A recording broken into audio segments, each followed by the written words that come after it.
Does playing with side spin look like this to you? If so, you're not alone. It was the exact same for every single player who has ever played this game. Ever. The progress of every pool player pretty much looks like this. This time here is where you improve the fundamentals such as your technique, aiming, potting and basic position. Most players get to this point and then they're faced with a decision. Should I start trying side spin to see if I can get even better? Most players who don't tend to continue on this trend of improvement. The majority of players actually choose this option, and the reason why? It's because this happens when you start playing with side spin. You start missing pots you never used to miss. You feel embarrassed. You might lose frames because of it.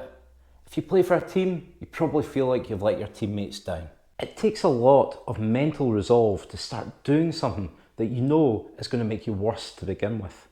Those who persist with it do so because they recognise their progress will look like this. But you probably know this already, and yet the vast majority of people still don't use side. So what can I do to convince you? Well, if you watch the rest of this video, then I'm sure I can help more than anyone has ever done before. In the next 3 chapters, I'll cover why it's difficult, why it's absolutely necessary, and most important of all, I'll give an easy way to gently introduce it into your game. Doing it this way will mean you start to learn how to use it, how to aim with it, but you don't suffer the pain of missing pots and losing frames. To date, you've spent your time learning how to aim and pot balls. Now you want to play with side spin, but if you aim where you normally would, then you miss the pot. This is because side spin will throw the cue ball off its natural path. Simple enough, we just need to know how much side spin will throw it off and adjust our aim accordingly. Easy. Not quite. The amount the cue ball is thrown off depends on how much side spin you put on it, the distance between the balls and how hard you hit it. Even if you can get a feel for all of this, you can go on to the next table to you and it will play completely differently. It's no wonder people give up then. I mean, what's the point if it's that difficult and there are so many variables? Well, let's look at some common examples where side spin can actually make the shot easier. First up is where you're faced with shots like this, where the object ball is over the pocket. If you don't play with side spin, then it can be difficult to get the cue ball to move away from the pocket. Simply putting a little bit of side spin on it will mean that you can get far better position, as you can see here.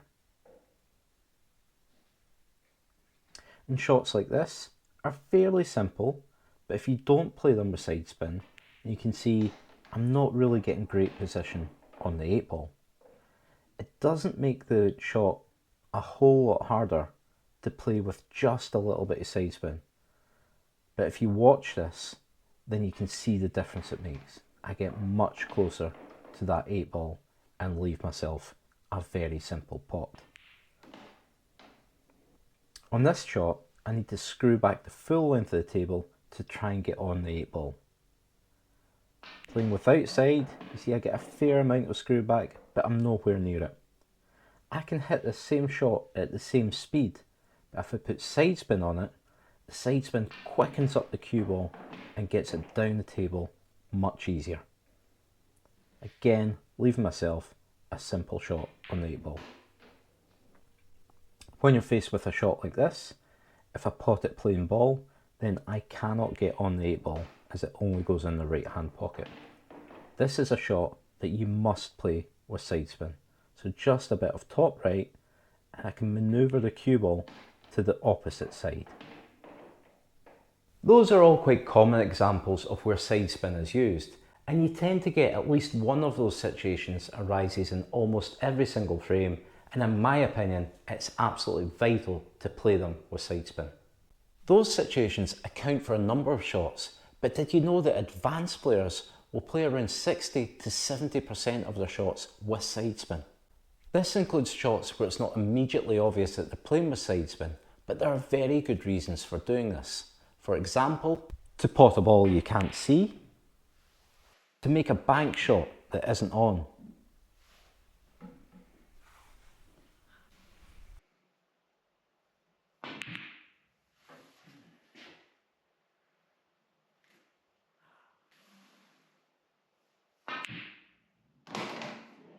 or to hold the cue ball for better position.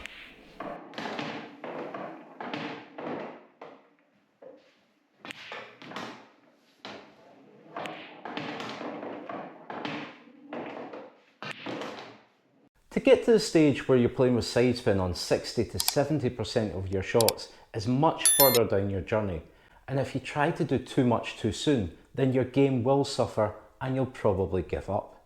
I don't want that and you don't want that.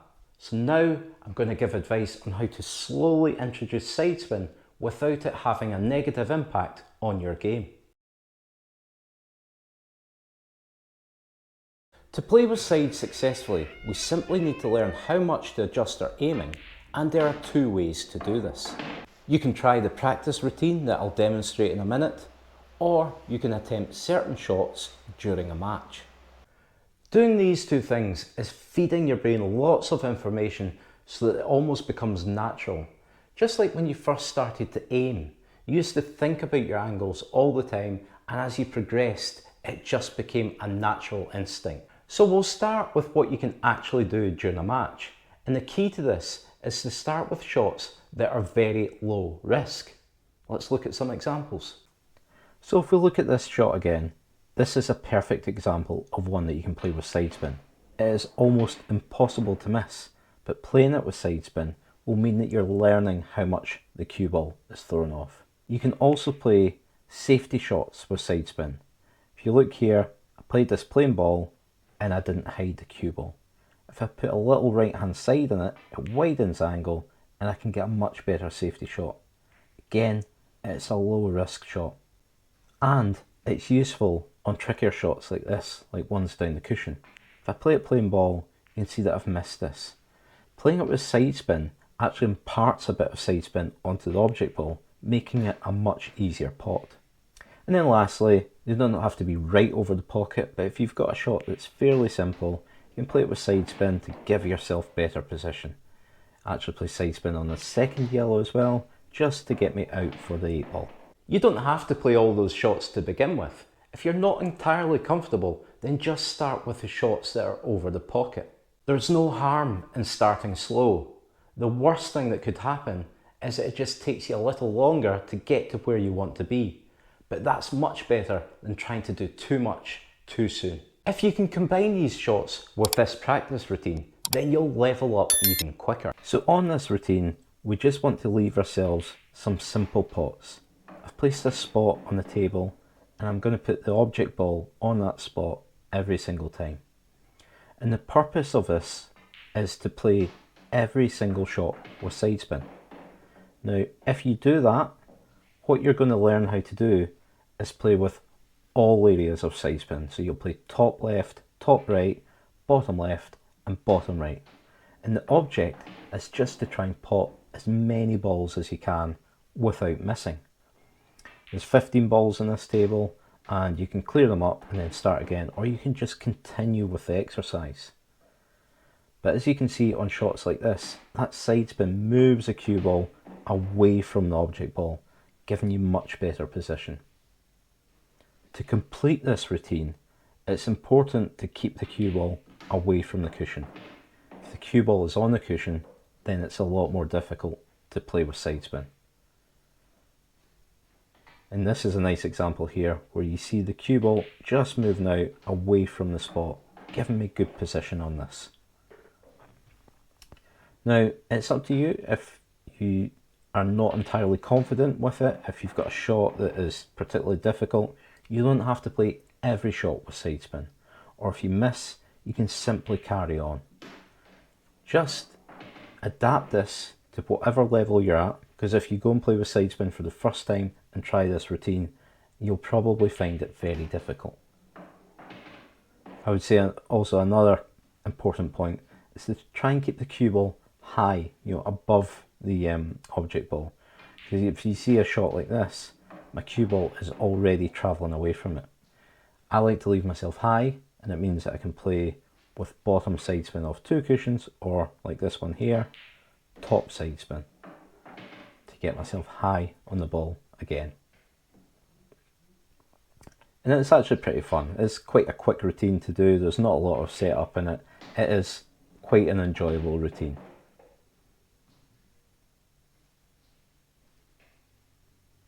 As you can see from the graphic that I've placed on screen, I have played with every variation of side spin.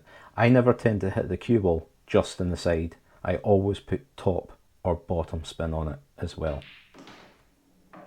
Oops. If you follow these steps, then you'll be playing with side spin in no time. And if you enjoyed this video, then I think you'll like this one too.